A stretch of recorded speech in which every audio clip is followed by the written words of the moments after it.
Bienvenidos al podcast Ahora Yo Sé, el primer podcast legal en Guatemala. Hoy vamos a hablar de un tema muy importante en Guatemala y es de derecho mercantil. Y para ello contamos con un super invitado que tiene mucha experiencia en este tema. También lo hemos visto nosotros en los canales nacionales donde habla de todo tipo de temas, pero especialmente hoy vamos a hablar de derecho mercantil.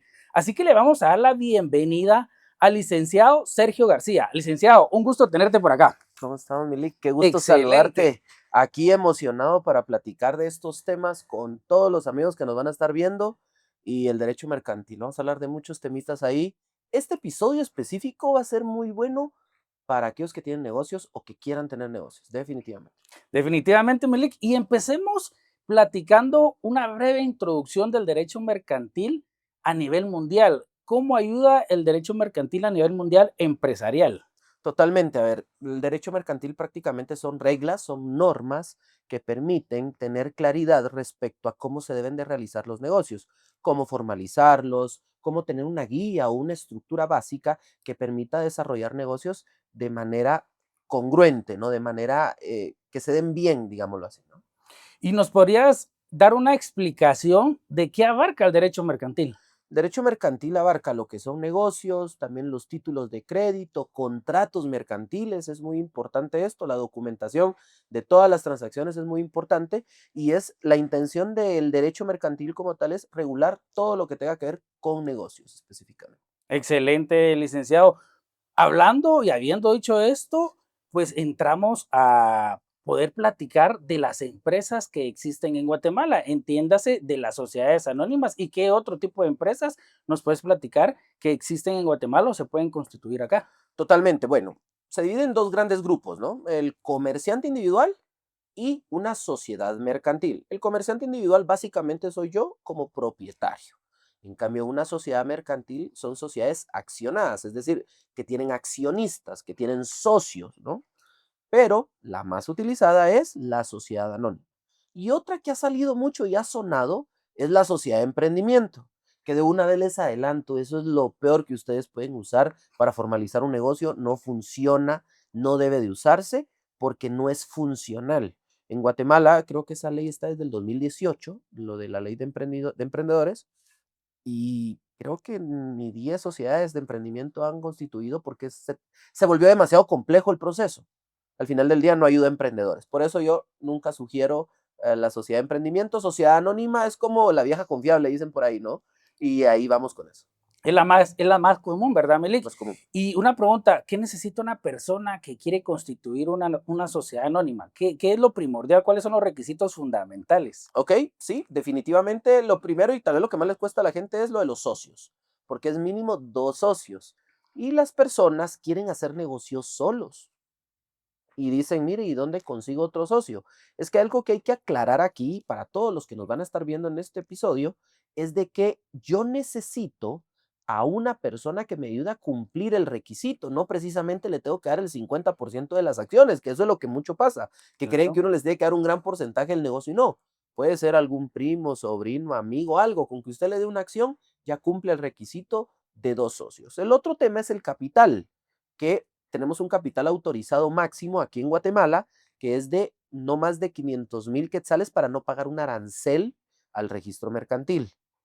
Aparte es el suscrito y pagado, que es el que efectivamente yo voy a dar en dinero, que normalmente sugerimos, dependiendo del giro de negocio, pero si queremos hacerlo más ágil el proceso, que se haga un pagado de hasta 2,000 quetzales que se puede hacer en efectivo. ¿Por qué razón?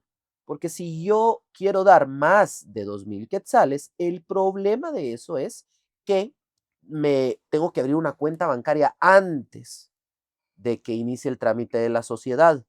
Lo que hace es hacer una visita más al banco, que es muy engorroso ir al banco, entonces mejor hagámoslo por los 1,000, ya posteriormente a constituir la sociedad, ya se va a abrir las cuentas bancarias.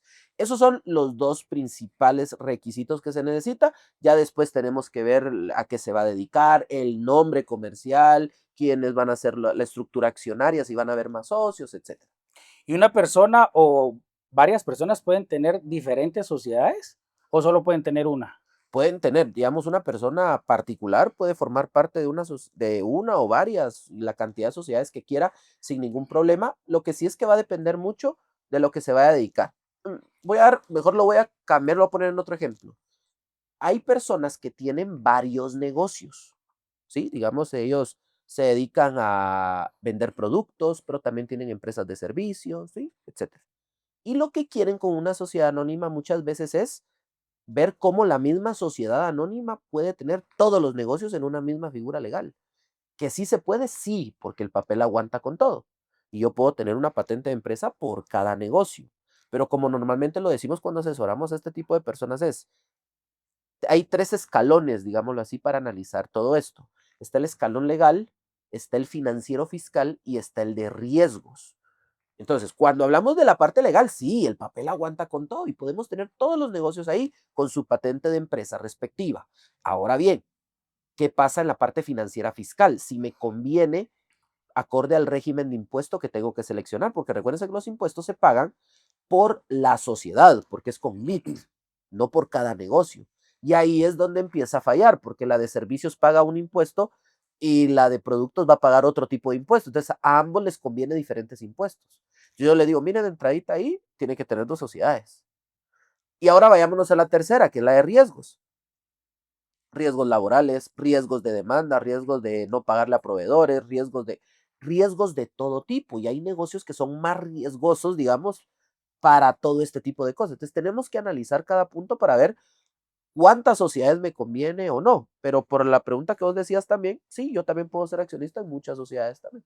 Claro, o sea, tienen esa libertad de poder ser socios en varias sociedades. Y a mí me gustaría, yo hace poco vi un video tuyo donde establecías que si la gente no busca la formalidad, es una bomba de tiempo. ¿A qué te referías con eso, que es una bomba de tiempo? Claro, a ver, lo de la bomba de tiempo es muy importante. ¿Por qué razón? Hay que ver varios factores, porque la gente cree que es solo por la SAT. No, a ver, la SAT es como el último eslabón, digámoslo así, de formalidad en todo esto. ¿Por qué razón? Vean, ¿tenemos que pagar impuestos? Sí. ¿Quiero tener un negocio escalable? Sí.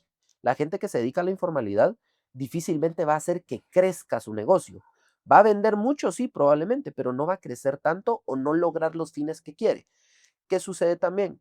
La mayoría de negocios informales no pagan bien los salarios, no cumplen con el pago de prestaciones, no pagan seguro social, no facturan, no pagan impuestos, pero les roban producto, no saben si están ganando lo suficiente. Y es que hemos tenido de todo tipo de casos. Hay gente es que hay como dos grupos ahí, ¿no?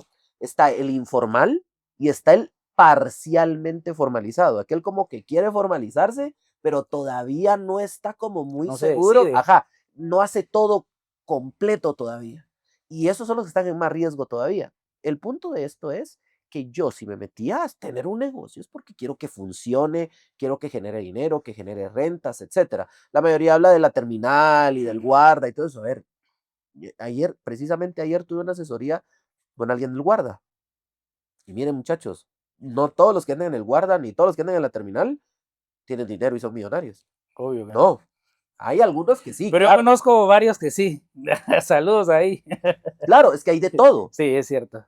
Pero el punto es que la gente cree que porque esa informalidad está así y generan mucho, esa es suficiente. Pero aún ese que tiene dinero se ha ido formalizando poco a poco. Claro. ¿Por qué razón? Porque entiende que así es como funciona. Entonces yo tengo que irme formalizando. Y es que no aplica para todos los giros de negocio y no es para todos. Otra cosa, quiero créditos, que ese es un error que cometen al no estar bien formalizados. Cuando yo inicio un negocio, yo necesito dinero. Y yo puedo tener un ahorro. Y con ese empiezo. Pero si lo quiero hacer crecer, necesito préstamos. Necesito dinero. Claro. Pero para eso yo tengo que ir al banco y el banco me va a pedir requisitos y yo tengo que tener bien estructurado el negocio para poder aplicar el crédito. Pero como la mayoría no lo tiene bien ordenado, no les dan crédito. ¿Y a qué recurren entonces? Que es donde viene el mensaje puntual. A deuda propia. Uso mi propia tarjeta de crédito, saco préstamos propios de consumo y eso es carísimo en el tema de intereses. Y el negocio lo tiene que sacar. Y es ahí donde se empieza a complicar todo. Por eso hay varias cosas. La SAT, o sea, la SAT al final es como parte del proceso. Como dicen aquí, hay dos cosas seguras en la vida, la muerte y pagar impuestos. Yo siempre lo he dicho, la SAT pasa a ser un socio más y hay que verlo así porque desde el inicio lo platicábamos con tu persona hace tiempo de trabajar en la prevención Ajá. para no caer a la corrección. ¿Podrías explicarle a la gente a qué te referís cuando en tus videos estableces trabajemos en la prevención y no en la corrección? Lo que pasa es que vivimos en una sociedad altamente correctiva o apagafuegos, ¿sí? No somos preventivos, ¿sí? O sea, nosotros, si estás malo, no vas al doctor rápido, te Hasta que ya no cuesta. das. Claro, hasta que ya sentís que no das, vamos Ahí con el vas. doctor. Claro, es para todos somos así. Y en los negocios no es la excepción. En los negocios, lamentablemente, no tenemos esta cultura de prevención en donde esperan a tener un problema para hacer bien las cosas. Por ejemplo, alguien está haciendo su negocio y todo dice, así lo voy a dejar porque no me ha pasado nada malo. Ojo, el hecho que no haya pasado nada malo no quiere decir que esté bien hecho el negocio, solo que es una bomba de tiempo. O sea, cuando caiga, va a tener problemas. Yo siempre doy un ejemplo así.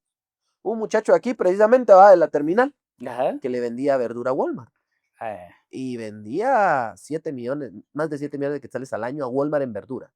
Aquí hubieron dos problemas. El contador no le presentó bien sus declaraciones de impuestos, porque a Walmart le tenés que facturar todo. Ese muchacho le quería vender a Walmart y se metió a las grandes ligas, pero no lo hizo bien. Y que llegó a la oficina porque la SAT le estaba cobrando 1,5 millones de quetzales en impuestos omitidos.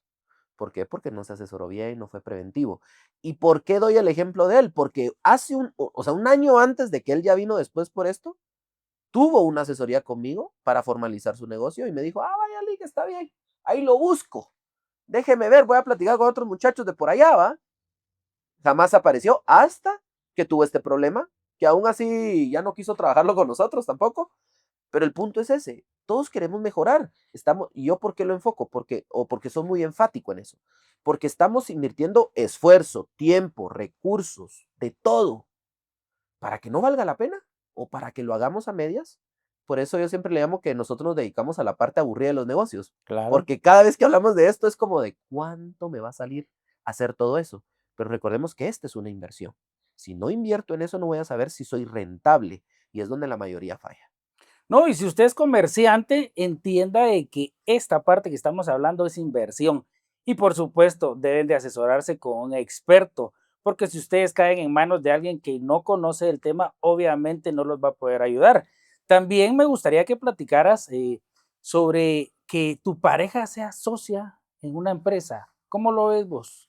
¿Qué opinión merece de tu parte poder asociarte con tu pareja? Bueno, legalmente se puede. Claro, No hay ningún problema. Pero hay que evaluarlo. Porque siempre cuando hablamos de empresas familiares, que ojo, la mayoría de empresas en Guatemala son familiares, así y es. familiares puede ser pareja, pero puede ser con hijos, etcétera, ¿no? Hay que tomar en cuenta que, bueno, de por sí con todos los socios hay que tomar en cuenta qué tipo de personas son, pero en pareja es como más fuerte aún, porque hay que considerar que una vez se meta negocio dentro de la relación, no se puede separar. ¿Sí? Eso es muy importante. Difícilmente se va a poder separar el negocio de la relación. Va a ser parte de su vida. Y por ende, entonces tienen que trabajar en un proyecto juntos, que realmente estén conscientes de para qué es bueno uno, para qué es bueno el otro, que lo unan y que no sea un tema de división. Ya como que vamos más allá de un tema legal, que un tema legal sí se puede tener un negocio en pareja, y que al final del día sea algo que van a llevar. ¿Por qué razón? Porque si en algún momento alguna de las dos no funciona, va a afectar lo otro. O sea, definitivamente. Si el negocio no funciona y encima fue por algo que fue de alguno de ellos, afecta la relación. Y si la relación se quiebra por cualquier razón, el negocio se va a ver muy afectado si no tiene la madurez suficiente. Creo que la clave aquí es ese nivel de madurez como pareja, porque todos deberíamos tener suficiente madurez Claro. para hacer negocios, pero en pareja tiene más todavía. Si funcionó la sociedad del contrato del matrimonio, funciona en la sociedad mercantil, ¿verdad? Totalmente, debe de hacerse funcionar. Cabrón. Para ir saliendo del tema de la sociedad anónima, expliquémosle a la gente por qué cada día la sociedad anónima es menos anónima. Sí, hice un video al respecto precisamente. Exacto. Vean, para cuando salga este episodio, precisamente todavía no entra en vigencia esta Ajá. ley, pero resulta que el año pasado se publicó el decreto 31-2024, que son las reformas tributarias. Entraron dos nuevos regímenes de impuesto. No vamos a hablar de esos regímenes de impuesto porque es otro rollo complejo, pero Dentro de ellos viene un artículo que establece que dentro de la agencia virtual se debe de incorporar quiénes son los socios que forman parte de la sociedad. Y entonces, el espíritu mercantil de una sociedad anónima es eso, anónima, que no se conozcan a sus socios. Que ojo, cada día es menos anónima, es porque en el 2015 se dieron las modificaciones a que ya no podían ser acciones al portador, sino nominativas. No, mira. Entonces ahí ya se individualizaba a todos los accionistas. Pero eso se hacía a nivel interno de sociedad, en un registro de accionistas y en los títulos. O sea, es decir, ya no hay títulos al portador. Pero con lo de SAT, a ver, la administración tributaria dice que esto no va a ser público, que en el RTU que uno puede acceder públicamente no va a aparecer lo de los socios, pero al final es un registro interno y está causando mucha suspicacia o muchas situaciones allá afuera por el mal uso que se le puede dar a esa información. Pero ojo, no han habido impugnaciones ni mucho menos, no sabemos qué va Hasta a el pasar momento. hasta el momento, pero recuérdense que es por un tema específico. La ley no dice accionistas, no beneficiarios finales, que es muy diferente. Ojo a eso. ¿Qué sucede ahí? Yo creo otra figura legal en otro país, abro otras empresas en otros países a quien yo les vendo las acciones y listo. Aquí yo solo pongo el nombre de otra persona jurídica como accionista. Cosa contrario que, por ejemplo, creo que en El Salvador, en México, no sé en qué otros países, sí dice la ley beneficiario final, que es individualizar a la persona, que es ya ahí sí es otro tema, ¿no?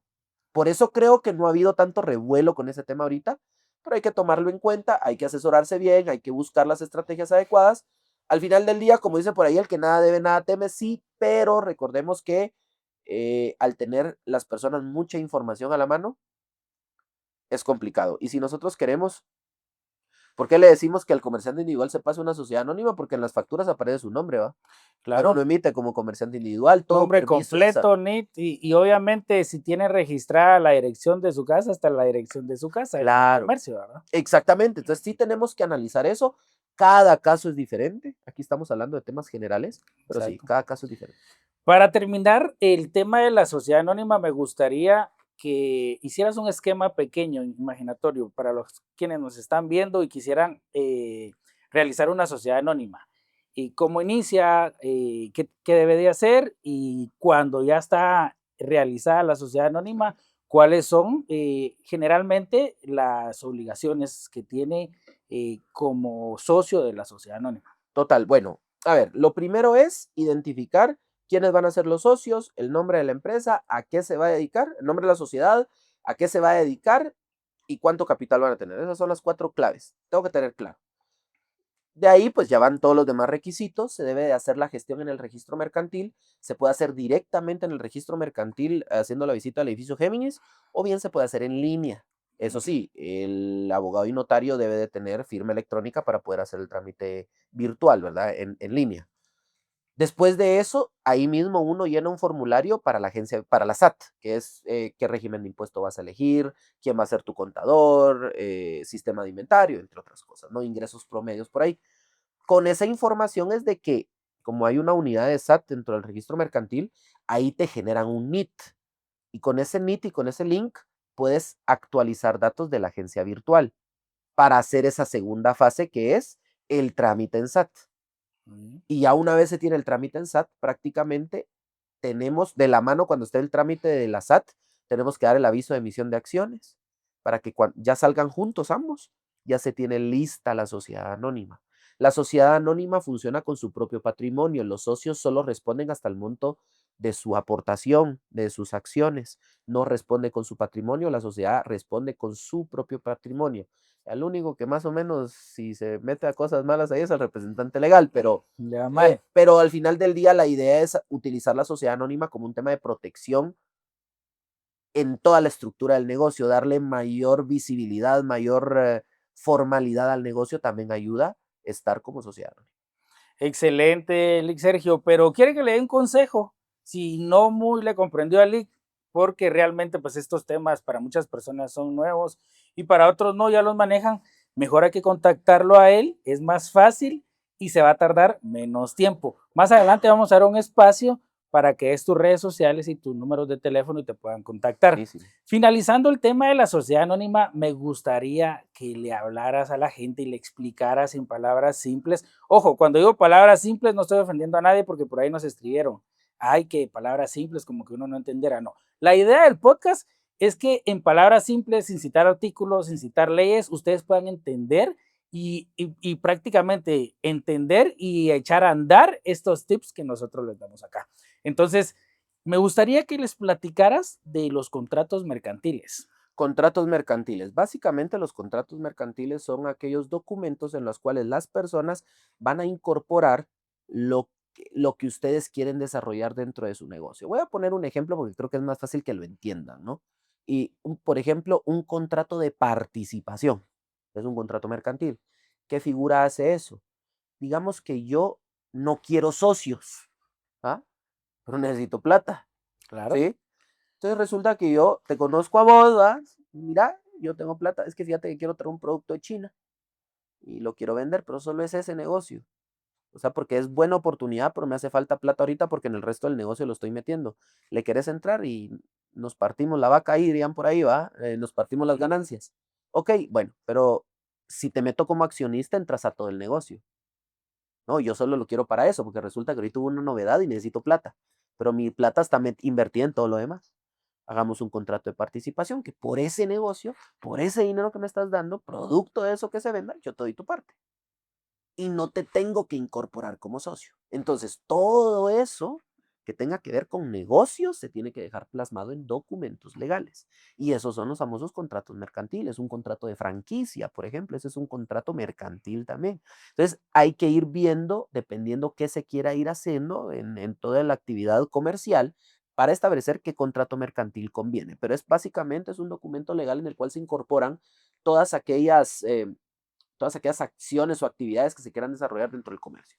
Y es importante, lo platicamos hace mucho tiempo, hacerlo constar en un documento. Es muy importante porque si pues posteriormente al negocio ya no se cumple, hay cómo ejecutar ese documento, pero si no tenemos un documento por no invertir, porque es inversión, o sea, estamos haciendo una transacción de Ujú. 50,000 y nos van a cobrar 1,000 quetzales por redactar un documento, no lo pagamos y luego nos quedan mal, nosotros no tenemos cómo probar por esa informalidad. Totalmente. Pero, ¿qué otro tipo de contratos mercantiles existen que nos podrías comentar Ujú. los más comunes y usados aquí en Guatemala? Por ejemplo, otro que podemos mencionar que se da mucho en comercio es un contrato de distribución exclusiva. Muy bien. ¿Sí? Ese contrato de distribución exclusiva y tomando de ejemplo lo que acabas de mencionar de tener algo con que validar un derecho, que ojo, eso es parte de tener un contrato mercantil, que dentro del negocio nosotros podamos tener un documento el cual haga valer nuestros derechos y también hacer cumplir nuestras obligaciones. Un contrato de distribución exclusiva, que tenemos un poco obsoleta nuestro código de comercio en esa parte porque la exclusividad, el código de comercio solo lo regula a nivel regional guatemalteco, local, regionalizado o por departamentos, pero ya ha trascendido fronteras, ¿no? Yo puedo tener la representación exclusiva de un producto de otro país para distribuirlo en todo el territorio guatemalteco. El problema es que la mayoría de personas no hace contratos, más cuando son de afuera, o si haces dicen que no sos exclusivo. Y muy pocos lo hacen exclusivo, pero recordemos que al distribuidor, que es al de aquí de Guatemala, le conviene tener un contrato de distribución exclusiva a la mayoría, no a todos, pero a la mayoría Claro. les conviene. ¿Por qué? Porque quien le va a invertir a la marca, a la comercialización, a la logística y a todo, va a ser ese. Y si dice que es no exclusivo o no tiene contrato, prácticamente no hay un candado que limite que otro no lo empiece a vender después de que vos ya le metiste todo el punch a ese producto para que lo vea. Capaz se vuelve un producto muy vendido y al proveedor o al dueño de esa marca le conviene que más gente venda ese producto, a mí no me convendría. Entonces quiero ser exclusivo. Y el contrato de distribución exclusiva es clave para eso, para regular esas condiciones respecto a la exclusividad y por cuánto tiempo para poder hacer valer derechos. Porque nosotros ya tuvimos un caso precisamente de esos en donde una empresa colombiana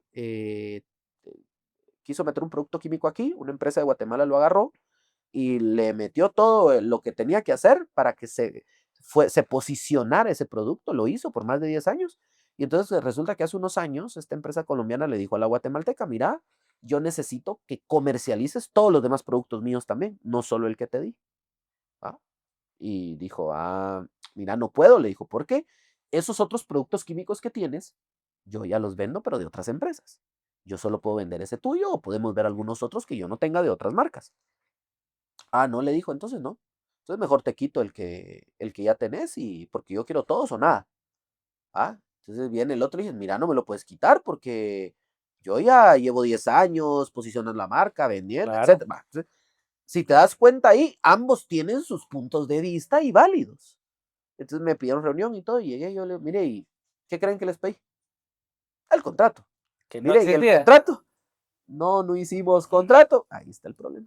Hace muchos años dejó de valer la palabra, ¿verdad, Sergio? No, y es que, claro, vean, yo creo, para mí la palabra todavía vale, pero creo que los documentos legales eventualmente tienen que hacerse para darle certeza al negocio, nada más.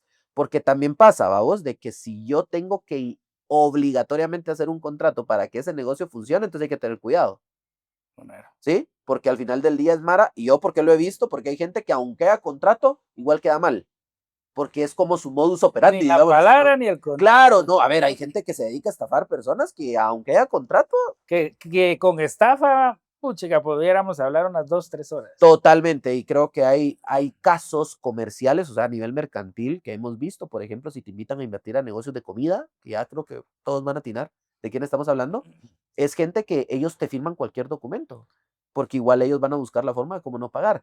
Por eso les digo que la palabra siempre tiene que ser clave para hacer negocios. Solo hay que darle certeza y formalidad y poner reglas claras de cómo va a funcionar eso, si es importante un contrato. Sí, es muy, muy cierto. Y tocaste un punto muy importante que dijiste marcas. Qué importante es registrar una marca aquí en Guatemala. Ah, súper importante. Y ¿Por casi qué? nadie lo hace. ¿Por qué? El problema es de que registrar una marca es porque públicamente yo quiero que alguien me vea. Y recordemos que la marca es el principal diferenciador entre el éxito o fracaso de un negocio. A ver, ya no descubrimos el agua azucarada en los negocios, o sea, ya existe todo. ¿Qué tengo que hacer? Ver cómo yo me diferencio de los demás para que a mí me compren un producto o me consuman un servicio. ¿Qué tengo que hacer? Diferenciarme. Y una de las mayores fuerzas para diferenciarse es una buena marca, con una buena estructura, con un buen branding y que debe de estar protegido. Hemos visto casos de gente que lleva 30 años en un negocio, por ejemplo, Ujú. ¿va? Y todo con su marca, hasta público y todo, y de repente apareció una copia, ¿va? O fue exactamente el mismo, o sea, no le importó y lo hizo igual. Cuando esta persona se queja de la que lleva el negocio en 30 años, resulta que ese sí lo registró. Y para no hacerles cansado el cuento, pues al final el que lleva 30 años en el negocio ya no puede usar esa marca y se hace valer como tal. Y así lo hace. El registro de marcas, Es de blindarse desde el inicio. vean qué hacen las grandes marcas en el mundo. Registran en todos los países porque, ojo, el registro de marca es por país, salvo ciertos países que están en la convención de, no me recuerdo ahorita qué convención es, de propiedad intelectual, que es como hay un registro internacional, se le llama. Guatemala no está en ese igual, pero el registro se hace por país, ¿sí? Muy importante.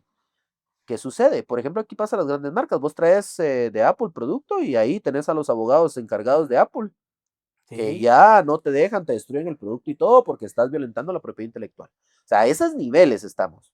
Si lo vemos ya más a nivel local, te van a decir, usted ya no puede usar esa marca. Marcas parecidas, miren, ese es otro muy común. colores, ¿no? Claro, por los colores, hasta como algunos ganchitos o triángulos o cuadrados que le van agregando, aunque pongan colores diferentes, es muy parecido.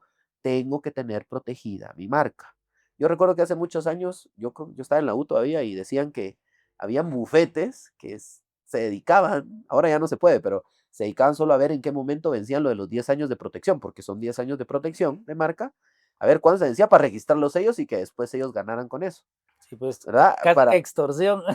Ahora ya no se puede porque ya se inicia acciones legales en contra que de manera fraudulenta y de mala fe hiciste ese tipo de inscripciones y te solicitan amablemente que ya no la uses, ¿verdad? Pero antes era negocio, mucha Esa, gente esa hizo, mala práctica, era ¿verdad? una malísima ¿Y práctica, qué ¿no? consejos les podrías dar a los emprendedores para que ellos puedan proteger su propiedad intelectual? Porque alguien tiene una idea, pero si no la protege, no la inscribe, puede venir otro, la Ah, escucha y la implementa total. y la echa a andar. ¿Qué Bueno, consejos les darías? y no solo emprendedores, yo diría pymes, o sea, mediana, pequeña, micro y emprendedores. Ujú. Todos ellos, porque tal vez solo los grandes sí registran todo, pero de ahí los medianos para abajo no registran. es proteja su marca, pero antes de proteger su marca, esté seguro de lo que va a proteger. Es decir, esté seguro de la marca que ya creó, del branding que tiene, del diseño, de todo, porque está haciendo un registro de marca. Y eso andarlo modificando porque no me gustó, hágale tal cambio, no funciona así en propiedad intelectual, ¿verdad? Entonces, tenemos que estar seguros. ¿Por qué? Porque yo quiero colocar un negocio que se posicione en el mercado. Y para que se posicione en el mercado tengo que hacerlo público. Ujú. Va a ser conocido. Y en la medida de que sea más conocido, la gente va a generar como más intención de poder formar parte de eso. Por eso es que mucho copian marcas, ¿no? Y que se parezcan. Aquí en Guatemala son bien creativos para ponerles nombres. Yo he visto una de Burger King que no me acuerdo, allá por Tecpan. Eh, Pero los colores igual es un localito. Pero vos lo lees y dice lo mismo. En México, por ejemplo, fue, ¿qué marca fue? No me recuerdo qué marca fue. Ah, Little Caesars, la pizzería, famosísimo. Famosísima. En, en México, Little Caesars registró Lirucisa, Ay, porque resulta que de un meme de Lirucisa, así como lo están escuchando, resulta que se volvió tan popular que ya lo tuvo que proteger la empresa para que nadie lo usara, porque suena igual, porque difícilmente las personas van a pronunciar bien Little Caesars, como claro. es, porque son palabras en inglés. Pero Lirucisa o muchas otras formas que le puedan sacar, resulta que puede causar confusión, entonces la marca dijo, no, yo voy a registrar todo eso. Y así puede pasar con todo, y eso fue un nombre, fue en el nombre, no en la imagen. Los colores, por ejemplo, McDonald's, vos no puedes poner cualquier cosa roja, amarilla y blanca juntas. ¿Ah? No puedes poner cualquier cosa porque si no, McDonald's mañana ya te anda diciendo, mire usted, perdone, pero pareciera que ahí eso no lo puede usar. Entonces, sí hay que tomar en cuenta todo eso. Pero si es McDonald's, llamamos a Link Mendizábal ahí, que nos Ah, ok, defienda, buenísimo. que que sí, nos defienda contra... sí, sí, porque son malas personas y lo trataron mal, Exacto. ¿Y claro. cuáles son los mitos y las realidades que existen en el derecho mercantil? Como por ejemplo, yo he escuchado a muchas personas que dicen, yo no me meto a la formalidad porque ya estoy a la vista de la SAT. Miren, a la vista de la SAT, en algún momento vamos a estar todos, pero no tiene nada que ver eso. Miren, yo tengo que estar en la formalidad porque es lo que le va a ayudar a mi negocio. La formalidad implica no solo la parte legal, sino, por ejemplo, tener un sistema de facturación, tener un Claro. control de inventarios para que no me estén robando, para saber si estoy facturando todo. Si yo facturo todo y llevo bien controlados mis ingresos, porque hay gente que te dice, oye, ahí en mi Excelito llevo todos mis ingresos. No, a ver, ese no es un control. Esa es una manera de usted poder comprobar que efectivamente está generando y todo lo tiene, pero no es un verdadero control financiero.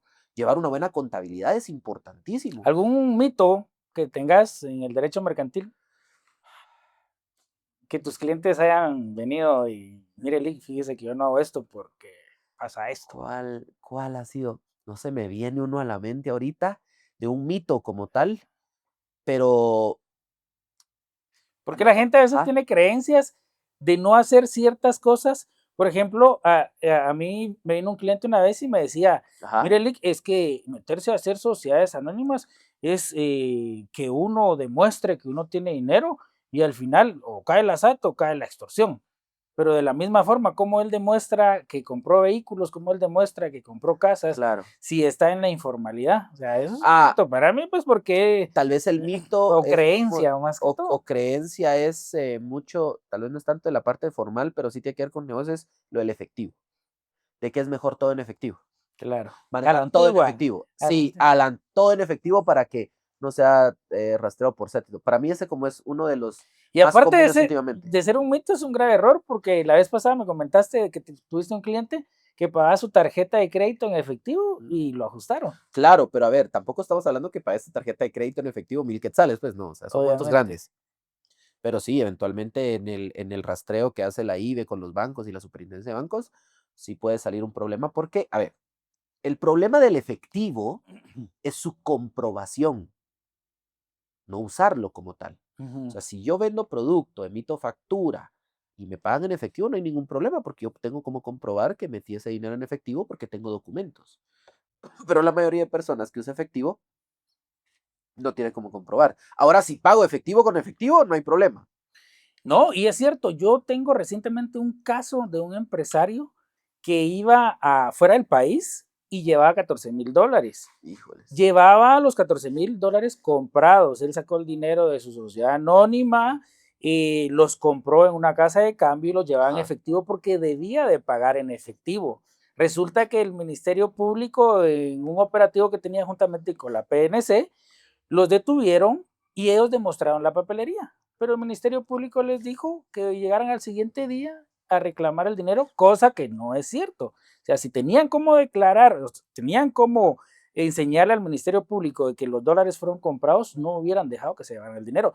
Hasta la fecha ya llevamos casi el mes y no podemos recuperar el dinero porque obviamente tienen sus procesos en el Ministerio Público, se crea un expediente dependiendo dónde fue que incautaron el dinero, lo remiten aquí a la capital, y aquí ve otra fiscalía, se lo Claro. asignan a auxiliar y todo eso lleva bastante tiempo. Pero si uno tiene cómo demostrarlo, obviamente debe de oponerse, ¿verdad, Ali? Totalmente. Y aprovechándolo el mito de eso del efectivo es uno, pero lo de los socios es otro.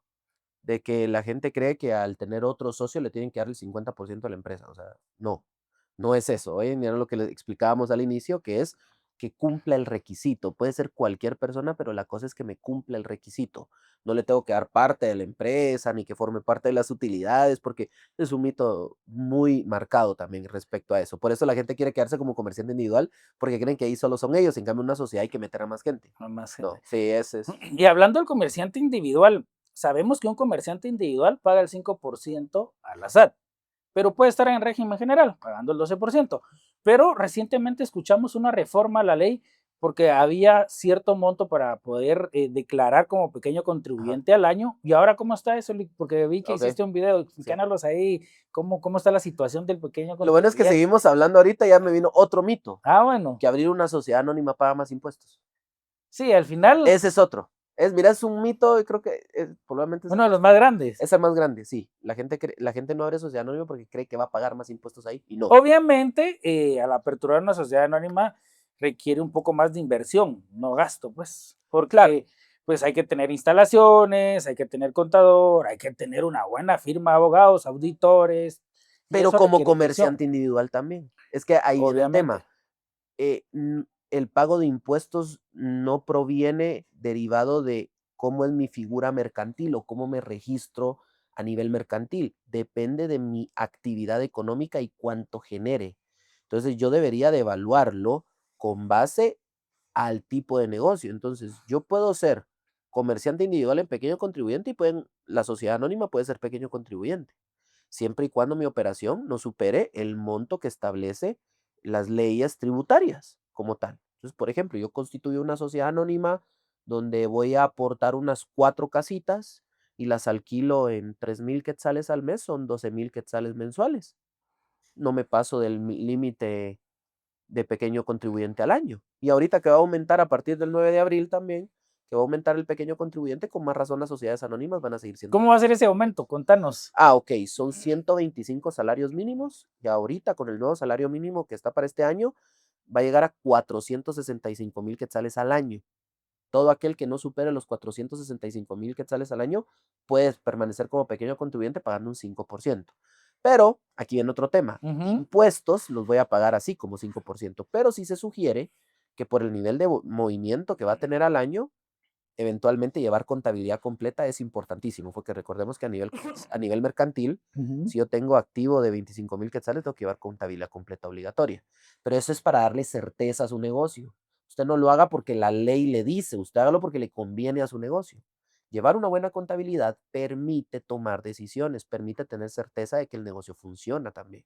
Pero la gente espera esto, ¿ah? Por eso decimos que somos correctivos y apagafuegos, porque esperamos que venga un problema. A la oficina llegan por temas de esos. Es que ya me cayó la SAT. Es que mire, tengo problemas con este socio. Es que mire, ahí está, porque nos hicieron muchas cosas preventivas. Y ahí es donde viene el problema. Y mucho ojo, porque la SAT anda haciendo operativos, También visitas, visitas. nos ¿Cómo son? visitaron a las oficinas. Claro, ¿cómo son esas visitas para que la gente sepa? Y no hay que ponerse nerviosos, porque el que nada debe, nada teme, vamos. Totalmente. Entonces, ¿cómo son esas visitas de la SAT que ya a preguntarte? Y Exacto. ojo, ¿qué te pueden preguntar y qué te pueden pedir? Ok, ¿Hasta dónde pueden llegar? totalmente. Esas son las famosas visitas de cortesía de la SAT. Ya, Así le llamo ya. yo. Hay que Eh, ofrecerles café. Hay que ofrecerles cafecito y todo. Bueno, primero que nada, pídanles su nombramiento, o sea, de la SAT, que sí les está dando la autoridad para que ellos puedan hacer esa visita, que estén debidamente identificados con su carnet y uniforme de la SAT. Van a pedir básicamente información para verificar el cumplimiento de sus obligaciones tributarias. que la dirección sea la misma de la patente, que sus facturas las estén emitiendo bien, cuál fue la última, etcétera. O sea, son verificaciones, porque recuérdense que hay sanciones formales también. No es tanto solo por impuestos, que no pagues, sino por temas formales. Si yo no cumplo los requisitos de una factura, por ejemplo, tiene sus sanciones. Pueden cerrarme mi establecimiento de manera temporal por 10 días, por ejemplo. Entonces, sí tenemos que considerar eso de llevar todo bien, muy bien y ordenadamente y verificar lo de los omisos. Eso es muy importante.